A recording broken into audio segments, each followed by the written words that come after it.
Can a Sundew carnivorous plant secure a millipede? Today on the video, we find out. A Sundew is nature's stickiest carnivorous plant, and a millipede has many legs.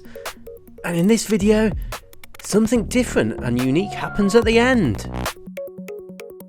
As the Sundew's grip improves, I take the opportunity to have a look at the millipede's legs in macro detail.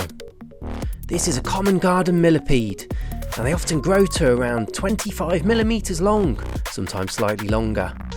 And although people sometimes believe they have 1,000 legs, because of the name, they do not. They often have far less.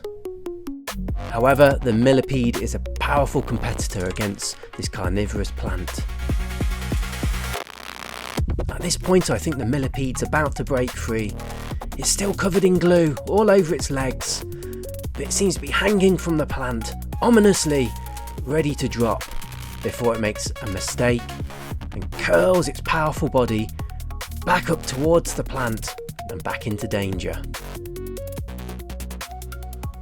As the glue continues to take hold, the millipede begins to slow down.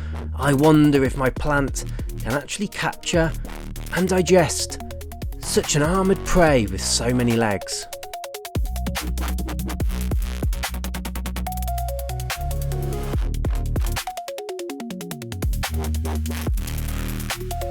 And as you can see, its legs are completely glued up now.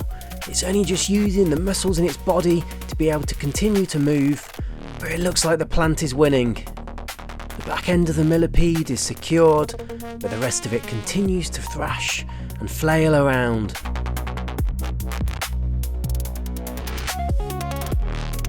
As you can see, a lot of the tentacles on the Sundew have lost their glue, and it all seems to be stuck to the insect. So I move the camera around and have a look from a different angle, and the glue's covering every part of his body. But before I know it, it suddenly drops and is free. And then the most amazing things happens. It manages to crawl out of the glue to freedom. And amazingly, it's completely unharmed. Mr. Naked Landscaper.